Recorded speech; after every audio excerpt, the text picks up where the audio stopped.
Welcome, everybody, back to Patriot Pravda. And I know the number one question you're asking is, how did we do this election? Well, the answer is not well. It's another loss for true patriotic, constitution-loving, founders-following Americans. And if you ask me, America is slowly limping itself to the grave right now. What do you think, Rob? I think that's accurate synopsis and assessment of what's happening. It's pretty sad. Yeah. Much more on that election information to follow. In the meantime, Walmart is coming for your kids via the metaverse, which is really interesting, I gotta say. What do you have for us, Rob? Today we're going to be talking about a document called Silent Weapons for Quiet Wars, published in 1979. Some secret government stuff here? Yes, it is. Interesting. And finally, Elon Musk. Is he the conservative savior or still a lib? Welcome to Patriot Pravda. Oh, yeah. Go tell that long-tongued liar. Go and tell that midnight rider. Tell the rambler, the gambler, the backbiter. Tell him that God's gonna cut him down. All right. Welcome to Patriot Pravda. We're back after a bit of a long break there, Long huh? extended break, yeah. Yeah. It got busy, let me tell you. Yeah, I was away at work for a while, and then some more personal stuff came up, and you got under the weather Yep. for a little while. Yeah, I was sick, had an ankle injury. Yeah, and no condition to record with your voice is pretty raspy there Yeah. for a little while. Yeah, it's kind of bad. And then we had Thanksgiving come by, Yep. and Hope you all had a good, happy Thanksgiving with family and friends. yeah, absolutely. It's always a great time, turkey and ham and all kinds of stuff. We didn't have a turkey this year. Oh, some good ham. Oh yeah, yeah. The ham was great. Yeah, we just, life is crazy sometimes. Yep. So we're good. We're glad to be back though. It's been Yeah. a while. Yeah, and because of that, because there was that big gap there, we did record once. I just didn't get around to editing it because, full-time job, so it was a little tough. Yep. Juggling the holidays, the anniversaries, and that. Oh yeah, speaking of, since then, my wife and I celebrated our first year of marriage. Well, congratulations. Yeah, it was a lot of fun. Although my plans kind of fell through, but it ended up all right. But yeah, so what we'll be doing is we'll be uploading episode 6 and this episode 7, at the same time. So the news in 6 might be a little bit dated, but you'll get the whole show just so you can laugh along with us. Yep. And then there's some other pertinent stuff in there too. That's not necessarily dated, but maybe to talk about the elections and things of that nature will be. But we hit on a pretty good topic of the green agenda. Oh yeah, absolutely. Yeah. So that's not dated. Yeah, still important to know. So speaking of, What do we got for us today here? Let's jump right into it. yeah, we'll just dig right in. First topic, election. How did that go? Well, it was something I can't say. Yeah, and I think it was a bit of a disaster. I mean, we were kind of looking forward to seeing some, at least a little bit of a red ripple, hopefully a red wave, and I was very wary. Yeah, and I was excited. I was listening to Steve Deace, and I was just like on the juice. I was excited. I was going to see this big red wave, but at the same time, there was still. I wasn't totally surprised when there wasn't, because there's still a little part of me that was just like, oh, we're going to depend on the Republicans for a giant red wave. Yeah. Man. And with that being said, how did specifically our wonderful state of Alaska do? Horrible. Yeah. Again. And, not because we didn't have a showing of Republican voters, but because we had a pretty big showing. And That election system that we have. yeah, our new election system is confusing as all get out, because we have ranked choice voting here in Alaska. If all the other states, if you're listening, don't vote that stuff in. If you see that coming up during one of your elections, if your state is going to vote whether or not to have ranked choice voting, you better get out there and catch your city on fire with the word that not literally, not literally, but with the word that you need to not have that. Yeah, vote no on whatever, if they bring that up, that ranked choice voting system, vote no. Yeah. And rent a billboard or something. And just put signs in your yard, vote no on that. Yeah, be loud and proud, because it backfired on us and we could see it coming, and I think Kelly Tshibaka could see that coming too. Because that whole system was designed to help out the second round voter, or the second round in votes. Yeah, it's all about giving power to the low information voter and taking away power from the informed voter. If you're an informed voter and you choose who you want to vote for, you know who you want to vote for, you should not vote for anyone else or put a dash in anyone else's box. If it does get voted in your state and you are presented with an election card, a ballot, that has the list of candidates, you only vote for the one that you want in the first bracket, right? And then do not put anything else in any other way, shape, or form. Don't vote for the second round. Don't put a mark in there. Don't put in, the same candidate for first, second, third, and fourth vote, because they will disqualify your ballot. Yep. Only put it in number one spot for the candidate of your choice. Yeah, because if you do any other markings, they'll toss it. Like if, you try to double rank somebody, they'll toss your ballot. And if you vote for anyone else in any way, shape, or form, that's another vote for them. So basically with ranked choice, they give you 4 votes. Each person gets 4 votes. And if you're the person that only votes once because you know who you want to vote for, and that person doesn't make it, your vote gets thrown out the window. It's like you never voted. Yeah. And for those that voted for their primary candidate and then voted for a secondary and a tertiary and so on, then their vote gets counted again for that secondary vote, where, it doesn't go all the way back to 0. It just adds on to the votes that are already there for that other candidate. That's how Lisa Murkowski won this election. Right. Was because in the first round of voting on the election day, and when they were counting them, now Alaska's a little different. We wait until, I believe, the 23rd to finalize everything, because we have ballots coming in from all over the state, and it's a huge state. And, there's all the villages and different things like that have to be able to vote and then get their ballots tabulated. And so it takes a long time to get that out. So like more than twice the size of Texas. Yeah. So yeah. But anyway, so in the first round, Kelly was ahead. Yeah. Yeah. She crushed it. She did great. Yeah, she was ahead, and Murkowski was trailing. She was ahead by like 6 points. Yeah, quite a bit. And then all of a sudden you started to see it kind of creep along, and Kelly was maintaining a decent lead. And then all of a sudden the second rounds came around. Mm-hmm. And Kelly gained a few more votes in the second round. And then Lisa Murkowski took off. And the final vote count was 53.7 of the votes. So that's a total of 135,972.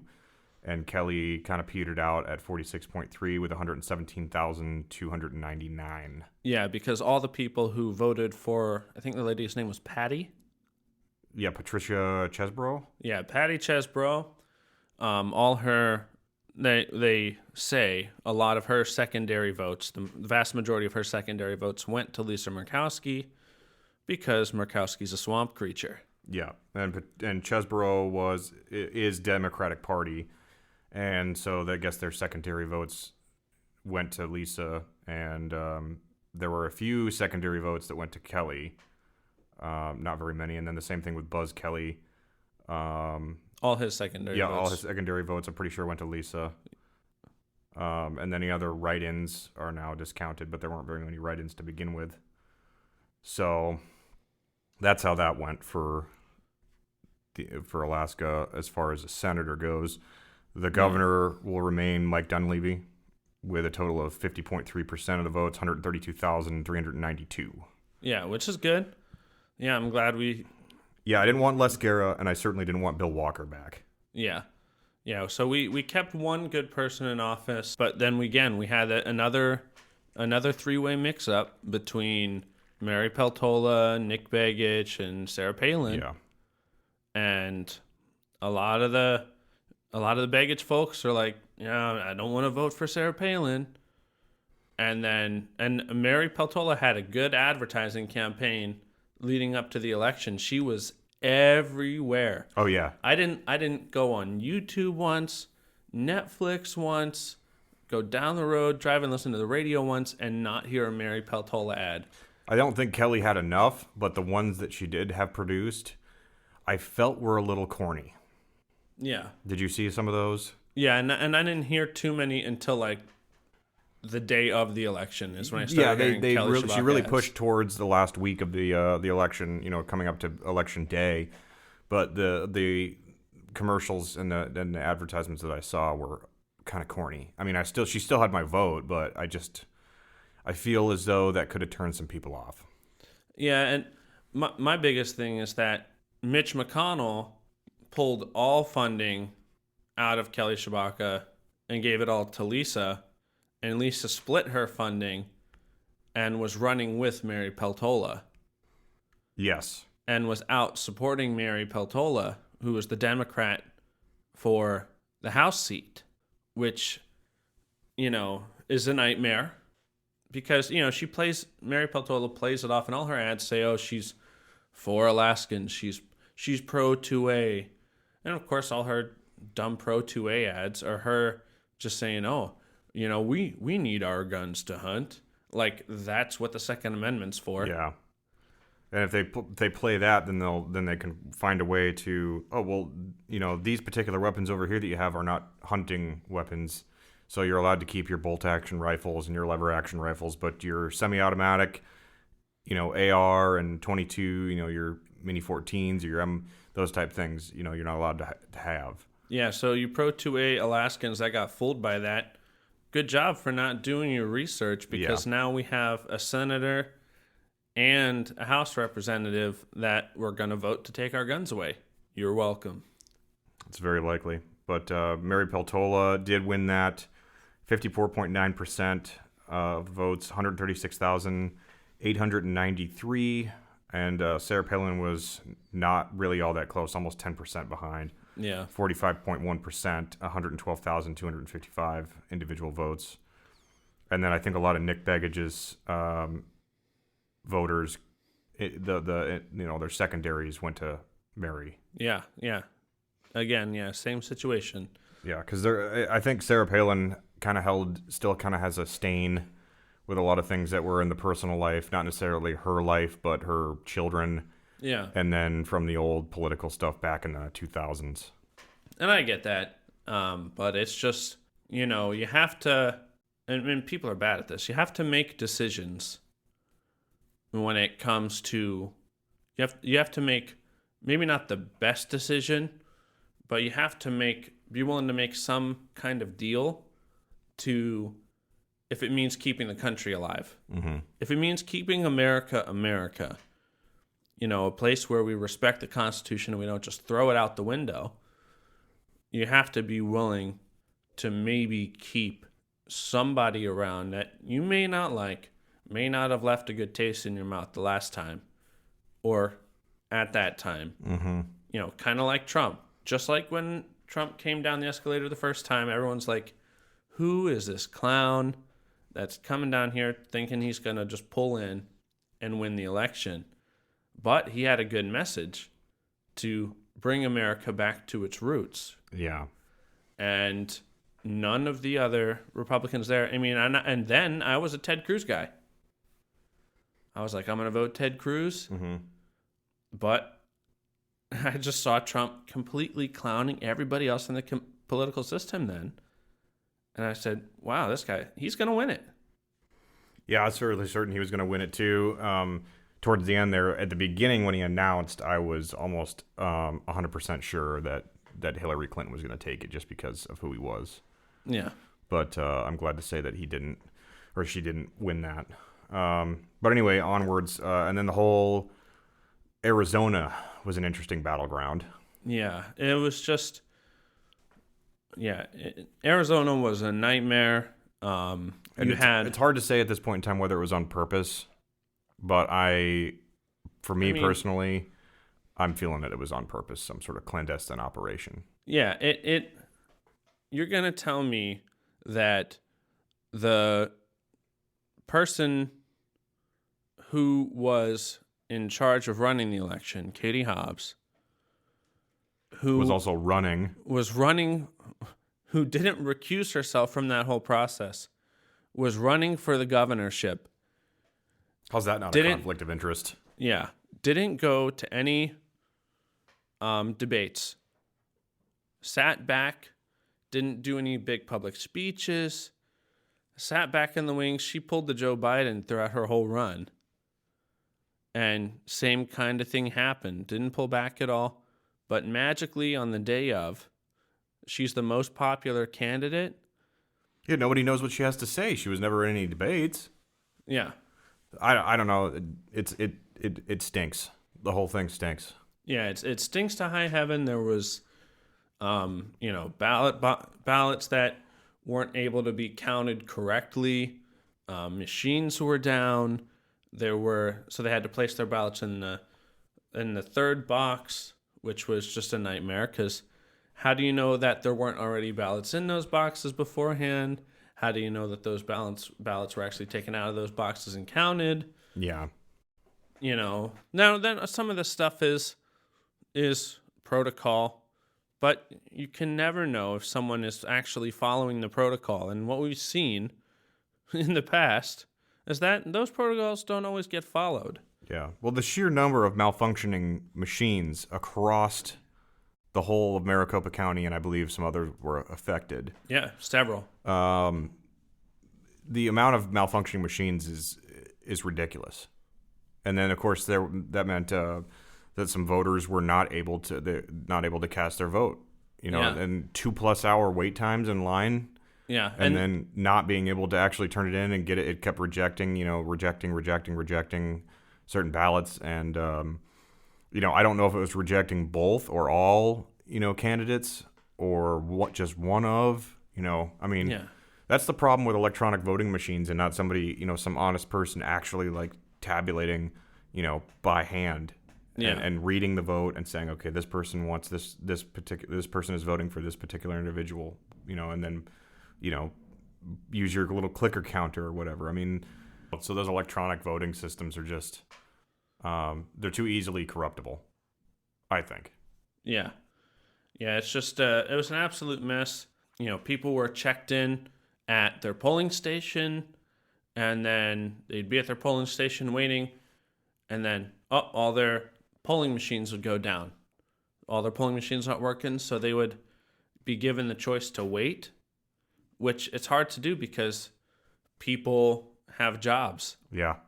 And the vast majority of people who vote day of in person are conservative folks because they understand the importance of voting day of. And so they can't stand there and wait all day to go vote because they got to get to work because they're also the people that work. Yeah. And make things run. And so they were given the choice, can they go to another polling center? They said yes, but also didn't train the people at the polling centers how to properly check out of their polling center so they could check in at another polling center. And so they go to another polling center and they can't vote or check in because they're not checked out at the other one. Mm. And so they're given a provisional ballot, which there are a lot of alleged situation where those provisional ballots were not counted and not approved. And so there were lots of people that couldn't stand in line and couldn't come back to vote because, by the time they come back from work, voting's closed or, what have you. Right. And then there was the day of, they petitioned a judge to lengthen the amount of time that the polls stayed open, and the judge denied it. Yeah. So. Yeah, judge denied it, having known all the junk that was going on, knowing that printers were not working to print ballots correctly, machines were going down, people had to make arrangements to skip out of work early or change their schedule or try to get out of work or avoid work that day to try to be able to vote. Yeah. And they still said, no, we're going to let it go along the way it's going. Yeah. Just a crying shame.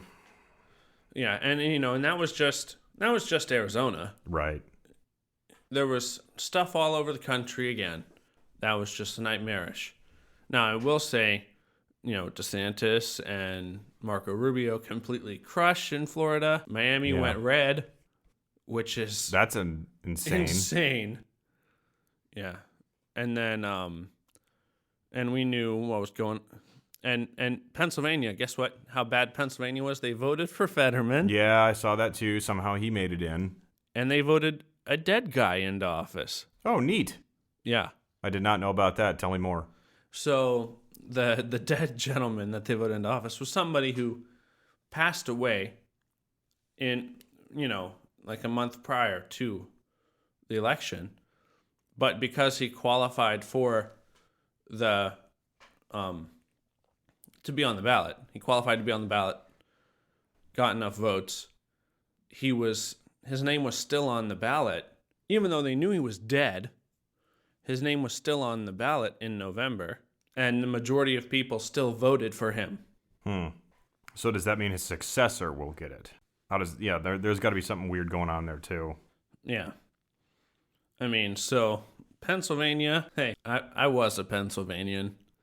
Not anymore, and thank goodness. Y'all can have Fetterwoman, and keep him too. Yeah. Well, I wonder how that'll go over for him. I don't think, even though I don't agree with any of his political stances, he shouldn't be running for office simply on the basis of his health. Yeah. Yeah, he shouldn't, and we'll see what happens. I don't want the guy to be sickly, to be hurt. Right. But, holding office is stressful. He could potentially have another stroke. But, it's what it is. Pennsylvania voted for him. He's in there now. As much as I didn't like Oz, I would have preferred him. But it is what it is. It's all in the past. And there were mix-ups across the board. Mitch McConnell pulled funding from so many Republicans across the board because he's got to keep the swamp alive. And if you think that Rep. McCarthy is any better in the House, he's just like McConnell. Yeah. So, go ahead and vote for him for Speaker if you want, because at this point, I don't think we have a lot of hope. But, I mean, please don't vote for McCarthy as Speaker, please. Yeah. Well, let's look at the Florida election results real quick. Yeah, go for it. Marco Rubio did win that with 57.7%. And that's a total of 4,474,402 votes. Oh, yeah.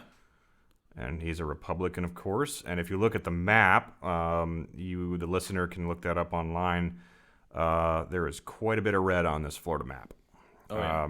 Tallahassee seems to be blue, and Orlando, of course. West Palm Beach, that is a blue area. But Miami, as you said, is red. Let's look at were they running for any House of Representatives? I don't know what they had on the House. Oh, and real quick, too, one of the measure on the ballot for Alaska was the Constitutional Convention. Oh, yeah. That was overwhelmingly no. Which is also a big good. fat shame. Well, what was they trying to... Because they were trying to call a board to reconfigure the Constitution of Alaska or go over things on it. Yeah. We would have wanted a yes on the Constitutional Convention. And what would we have gone after? There were some laws. Abortion. Yes. Yep. Okay. That would have been a chance to ban abortion in the state of Alaska, and other things like that. Okay. I don't know too many details about those things, but I do know that I was just assuming that they were going to open that Pandora's box up, and start going after some gun stuff.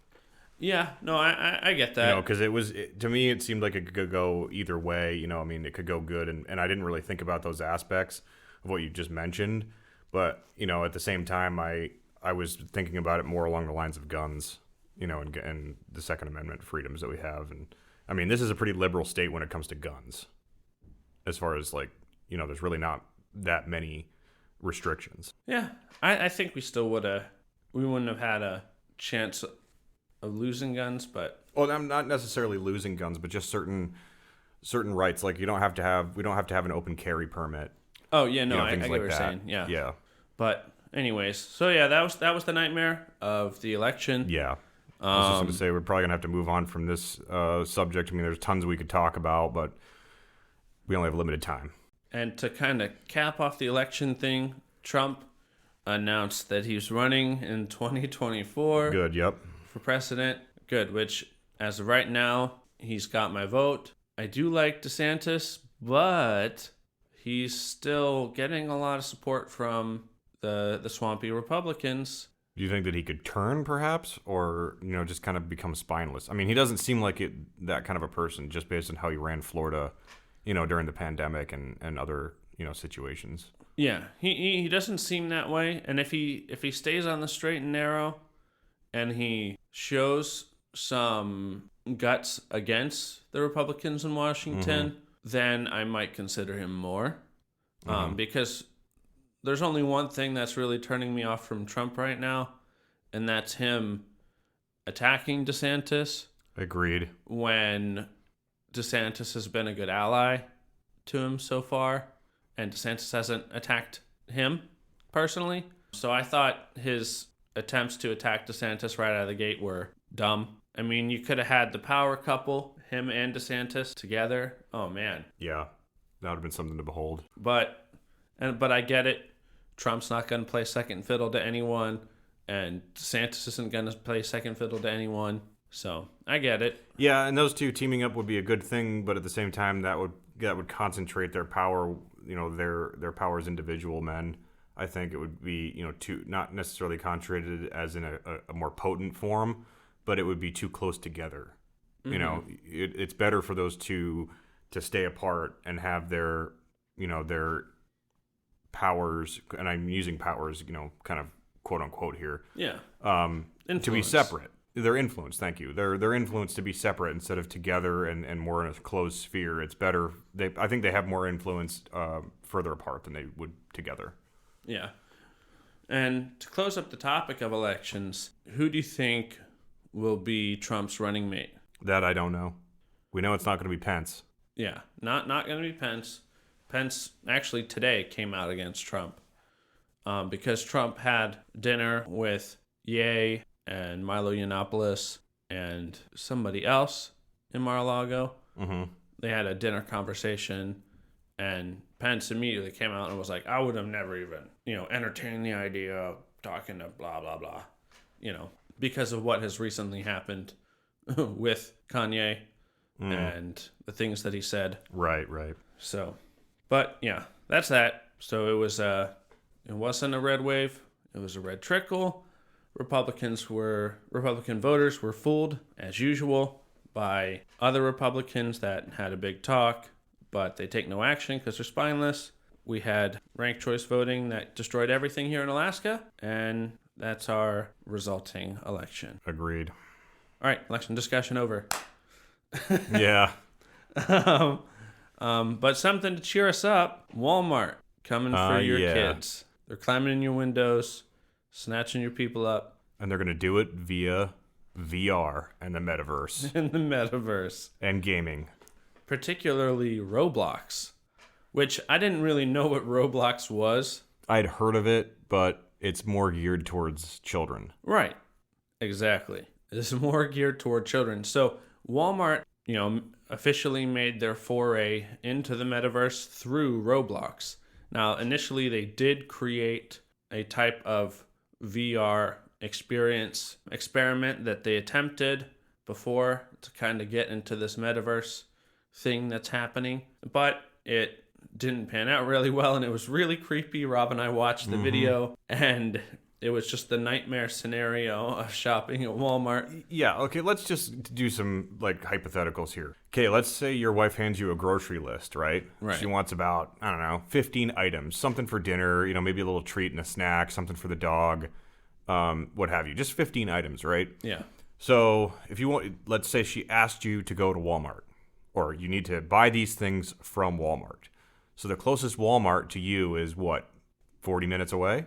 Thereabouts? I would say about 25. Well, actually, true, because there is one closer. I'm thinking of downtown Anchorage. But anyway, so let's say you don't really have, let's say your car is not running. So what's the most efficient way of doing that? Well, you can shop online and they'll deliver it to you, right? You just go through.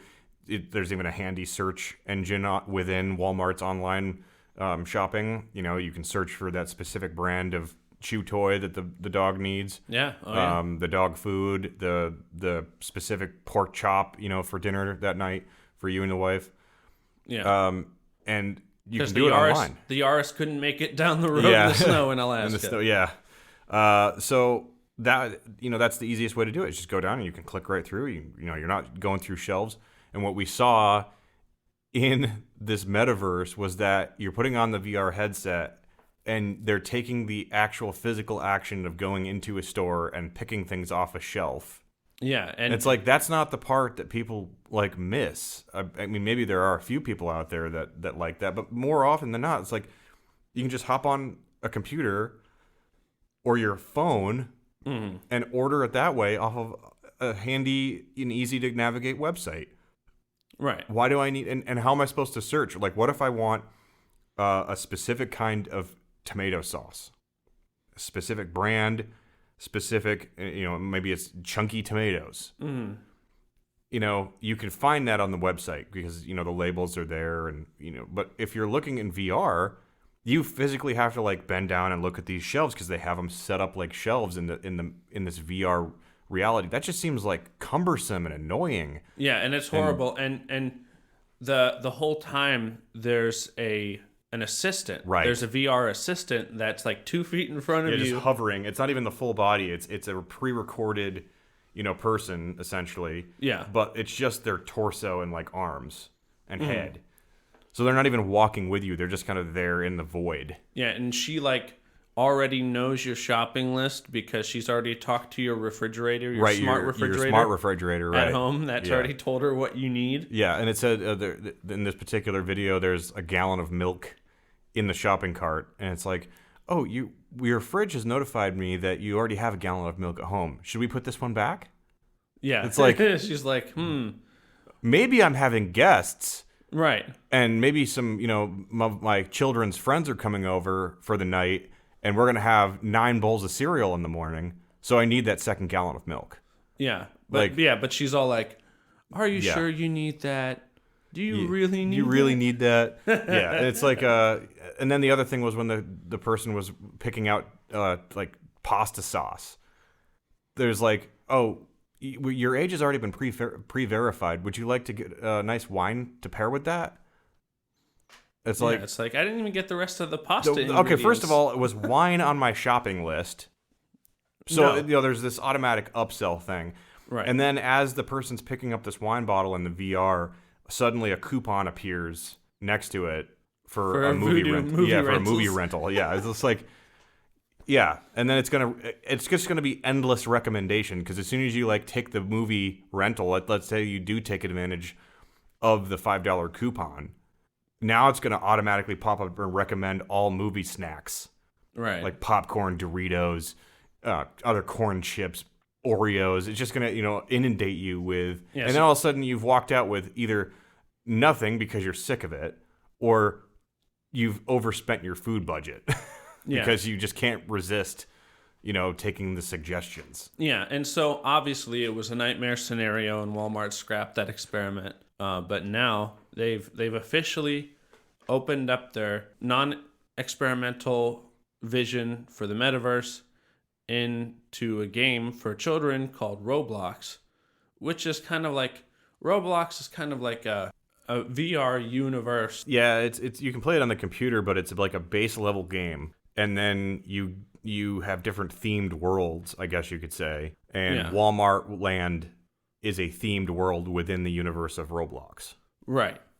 And so your kids can now go to Walmart Land. And inside Walmart Land, there's, a giant cosmetics obstacle course. You could do a Netflix trivia game hosted by Noah Schnapp from Stranger Things. Yeah, then there's concerts from hot, artists, and hot meaning like current, and not like hot as in physically attractive. Right.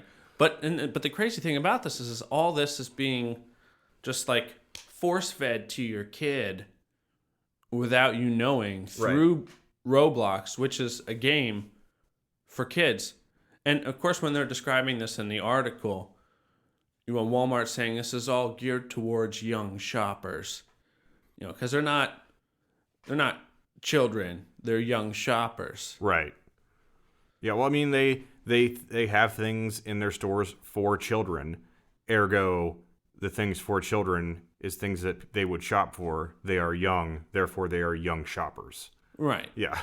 They won't say children because if they write this stuff and replace young shoppers with children, it looks like they're targeting children with their advertising, or targeting children with their experimental means of forcing products down their throat. And so instead of that, they say young shoppers and young gamers. Right. Not children. So it doesn't, that way they can try to not turn on everyone's red flags. Yeah. It's just it's a horrible system. It was not good. It was pretty corny.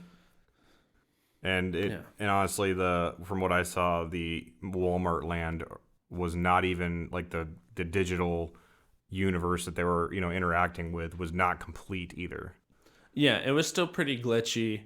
Yeah. And horrible. And the whole thing about it is that they said Walmart might be looking for ways in the future to profit from this. And it's kind of like, well, duh, you think? Yeah, it's their existence. I mean, they are a store. No one can fault them for, being a store where people buy, goods. And, and the thing of it is, too, on the flip side, they're taking advantage, of a certain market opening. But that market, yeah, I know that specific. Yeah, I know that specific market is a little strange. Yeah, for sure. Yeah, and for me, as hopefully a Christian parent in the future, which is why I've decided I'm not going to let my kids have game systems or devices where they can scroll through the internet, because everything's just horrible now. But this Roblox game is that kind of game where you can just go in there and you can intake and download so much content that a kid doesn't need to be seeing, shouldn't get. And who are these hot new artists that they're force feeding to kids in Walmart land? Yeah. Is it the latest Kids Bop album?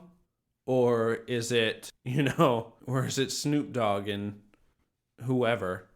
Right. I mean, and I say Snoop Dogg because that's just the rapper that popped in my mind right away. Right. No, I get what you're saying. It could not be not necessarily child appropriate music that you would approve of for your child to listen to. I mean, because who are the hot new pop artists now? Right. No, I don't even know. Yeah, right. It's like, Taylor Swift and Billie Eilish. Yeah, Billie Eilish I don't and know. some other. She's got some wacky songs, and her music videos are kind of weird. But the point is, it's stuff that kids don't need to be listening to by artists that kids don't even need to know exist, because of all all the music artist opinions nowadays too. And every Hollywood person or person in the music industry has an opinion about something dumb nowadays. Which is a great segue into our Twitter topic, because I saw online that a particular celebrity decided to get rid of her Tesla because Elon Musk owns Twitter, and he's just been allowing so much hate speech on Twitter. Yeah. So here's this. You don't care, from what I'm hearing about this, she's going to get rid of her Tesla, right? Which I'm sure when she purchased it was feeling really proud about it. She was doing good things for the environment. Believing all the hogwash about, EVs. Mm-hmm. And so now your concern for the environment is outweighed by your concern for whatever it is that's happening on Twitter, because Elon Musk is bad man Elon Musk. And so now you're gonna inconvenience yourself to go buy a different EV from a different manufacturer. Right. So it was Alyssa Milano. She said, I can't stand Elon Musk and his free speech lovingness.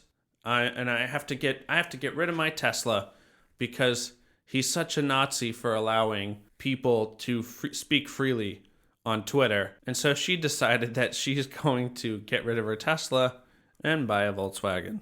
Really? Yep. She has no idea. No idea. Where VW has its roots. Yeah, and how VW was able to explode as a company during the 30s. Mm-hmm. The late 30s. Yeah, it's that secret, those German socialists. Yeah. In the late 30s. The ones they keep screaming about that they've called, President Trump, and they called Elon? Yeah. No, different. It was the Nazi party. Oh, okay. Yeah, and they were ruled by some guy named Adolf Hitler. Not Hitler, not that guy. No, okay. Not that. Yeah, they did. These people are they're off their rocker. I don't. What we were talking about is he what we mentioned in the introduction? Yeah. Is he a hopeful conservative for our movement, or is he still a liberal? Yeah, I would say that. I don't think he's the conservative savior of the world. No, but absolutely not. I think he is starting to see. I think there's a little hope with him, but he's still a liberal. He's still pro-gay marriage. He's still pro-trans rights, even though he is seeming to be pro-2A. Mm-hmm. He's pro-freedom of speech. But yeah, his other views are still problematic. Yeah. And so he's more libertarian than anything. And I get it. I can see, even myself being libertarian in some aspects.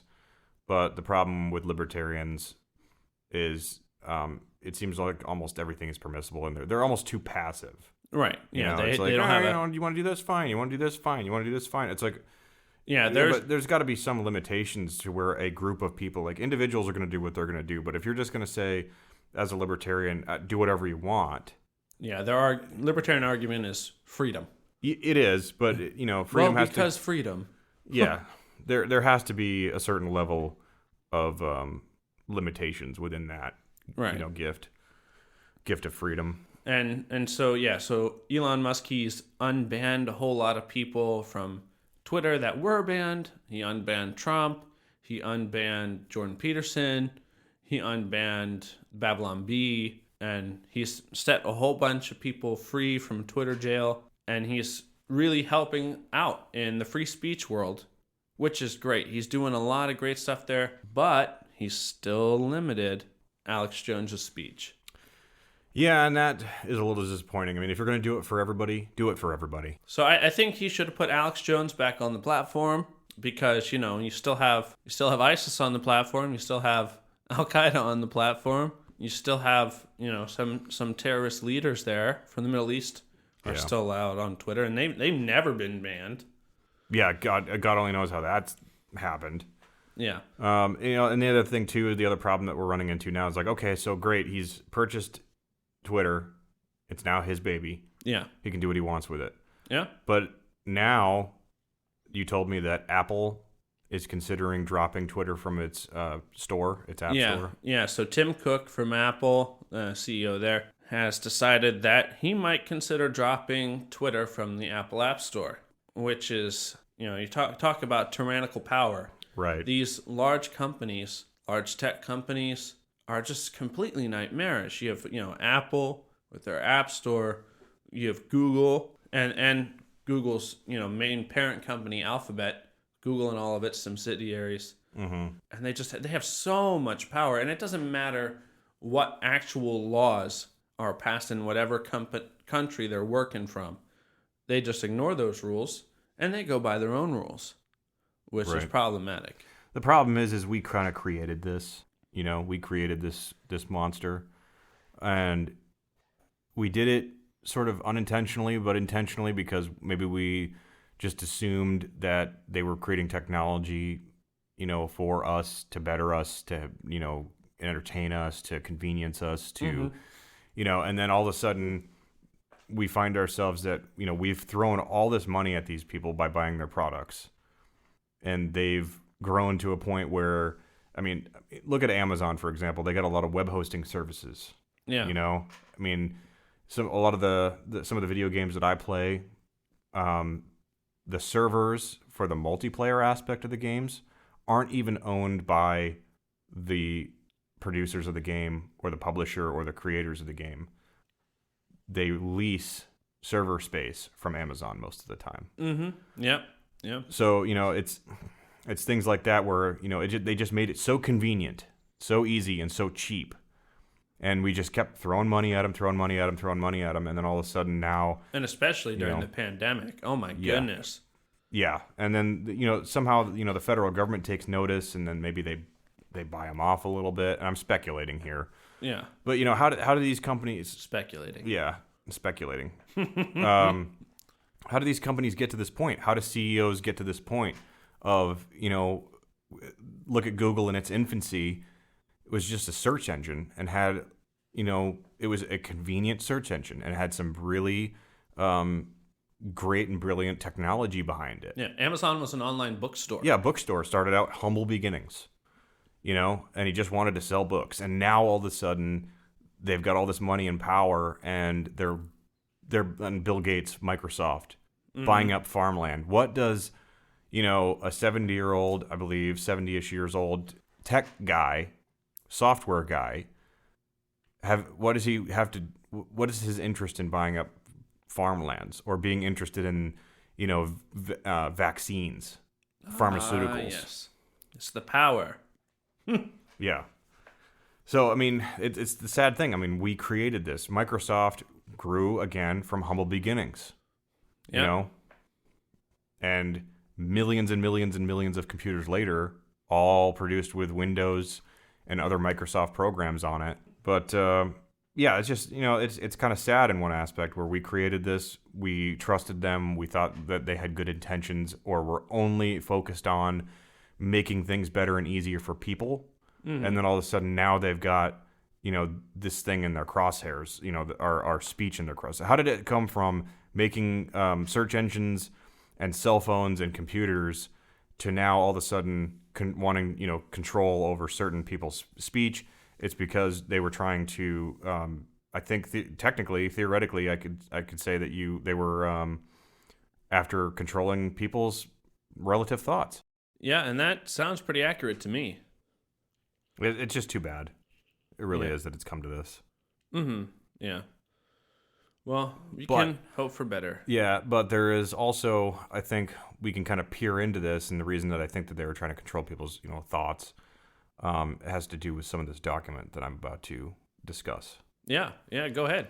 So the title of this, it's a pamphlet, more or less, document, pamphlet, small book, and it was a document that was written in 1979. And it was a secret document. It was kind of a PSYOPs thing, and it's called Silent Weapons for Quiet Wars.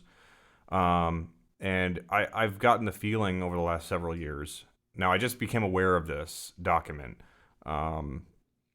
within the past week or so. FBI, open up! No, not the FBI. Yeah. Uh-oh. And so, but it's been out for a long time because it was discovered in 1986 by an employee of the Boeing Aircraft Company.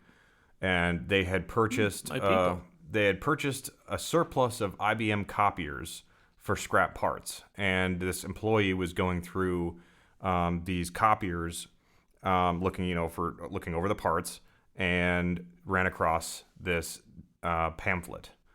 And what's in it is pretty chilling.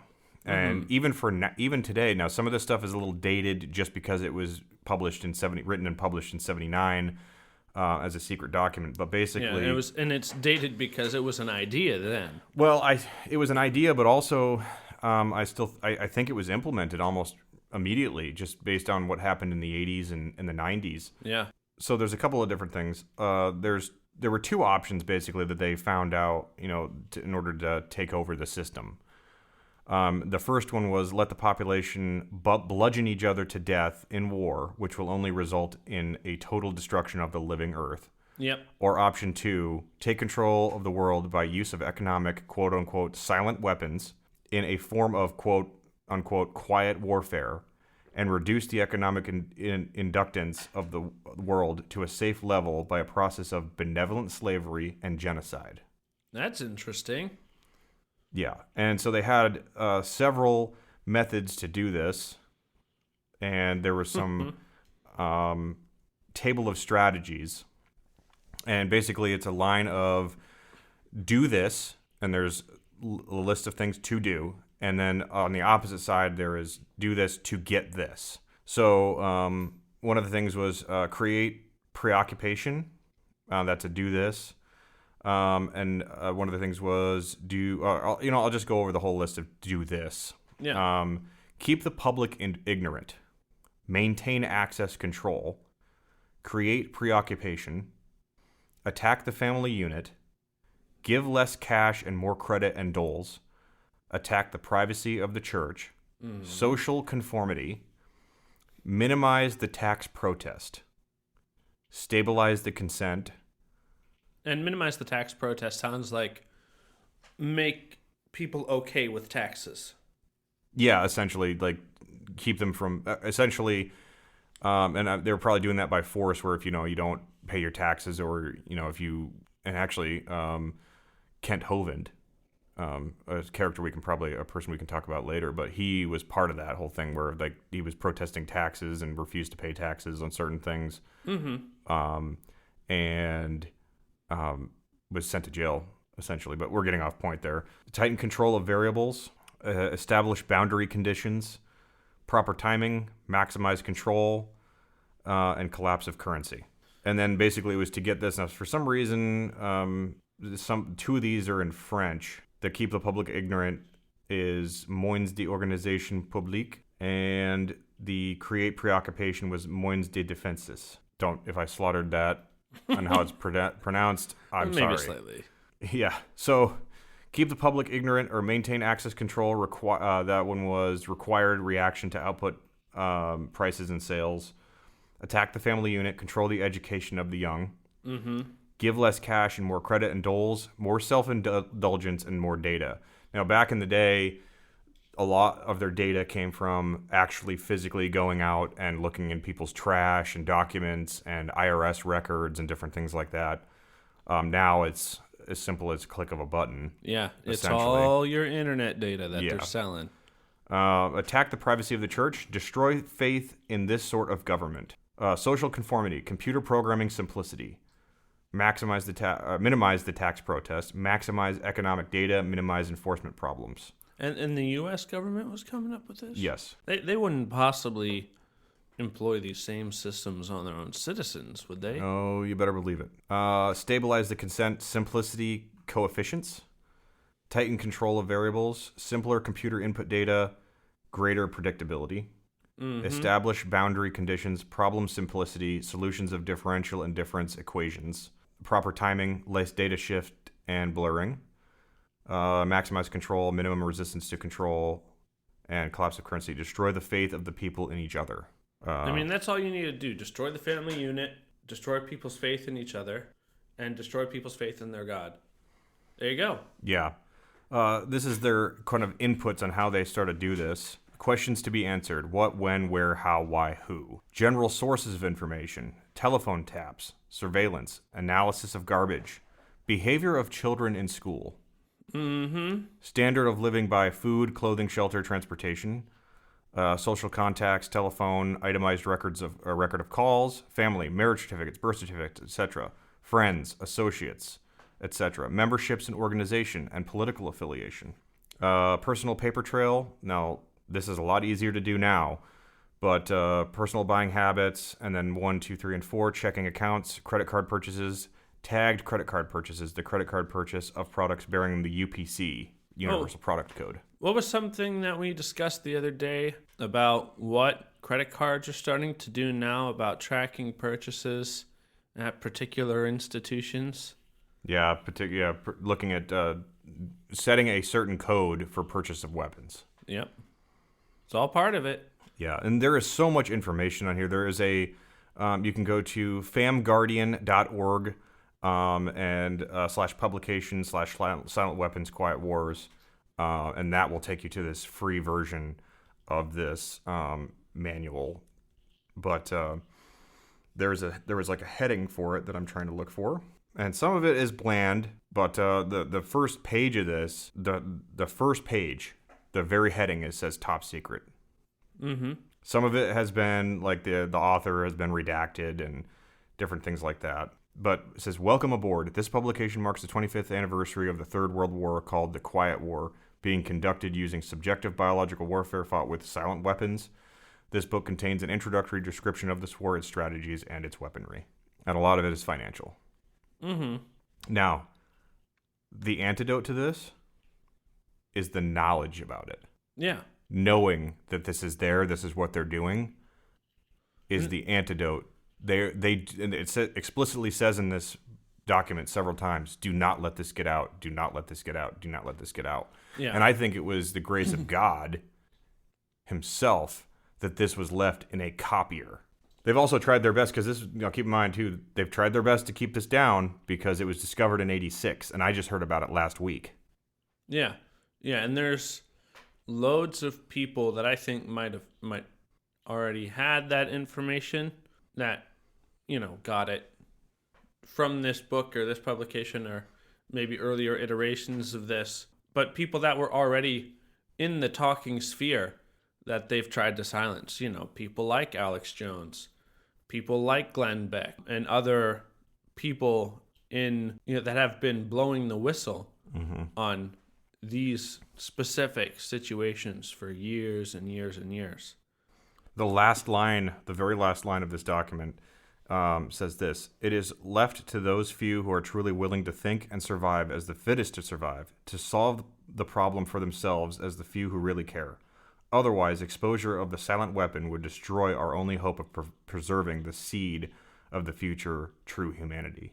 Yeah, and that's so true, and that's something that Tim Pool has always said on his show, is that this is the Third World War.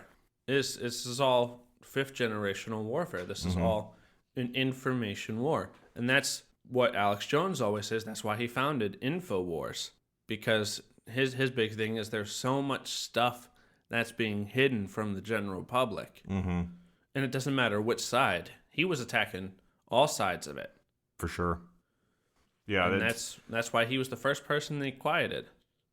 Yeah, and it's just crazy that they could do that. They have that power. Yeah, but it's all here. I mean, I'm not going to read the whole document because we don't have that much time, but feel free to do that at your leisure because it's quite eye-opening. Yeah, absolutely. But that about wraps up what I have to say today. Yeah, me too. And maybe in our next episode, we'll come back with what grinds Rob's gears. Ooh. That'll be good. We haven't done one of those since episode 1. Yeah, that'll be good. As far as something I would end on, I would say that we need to start thinking hard about the way America was supposed to be. We need to consider our founding fathers. You know what? What I would say to do is, to those listening, do your research. Do as much digging as you can into what the founding fathers wanted in a country. Read historical documents, original copies of historical documents if you can. Don't read things... Emphasis on original. Yeah, don't read things that have been revised or recopyrighted. Try to find the most original stuff you can, because as we can obviously see, history is being rewritten right before our eyes. So do your research, follow what the founding fathers wanted for this country, what they wanted for God and this country, and then chase after that. Vote for that. But also, even in the case if all hope is lost, hope is not truly lost for those who are believers. Right. Now, I may not be the greatest example of a Christian, but what I have discovered is that Jesus Christ is the only answer. Right. Even though the world may be falling apart, he's faithful. I mean, even though the government has done all this stuff to us, yeah, oh yeah, they cannot wipe out the truth of Jesus Christ. Very true. They cannot do it, and they can't take away that hope either. So, that's very important to me to express to you, the listener, to put your faith in Jesus Christ.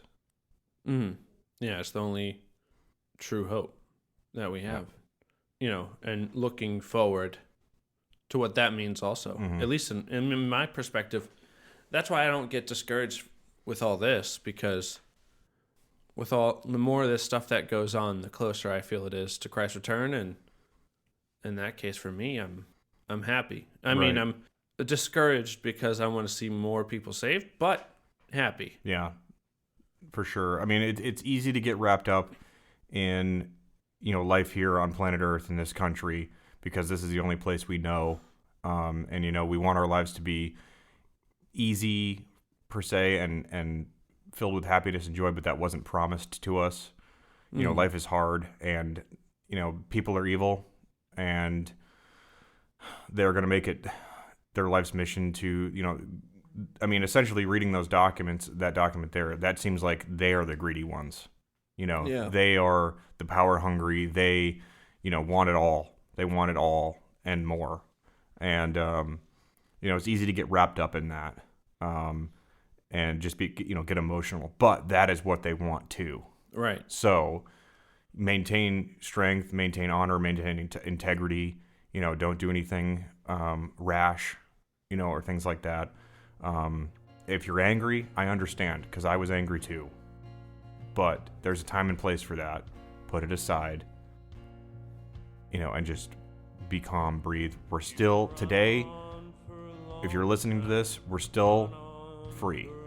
Right. And as a Christian, if you're a Christian listening, God's still seated on the throne. Exactly. So keep that hope and stay faithful.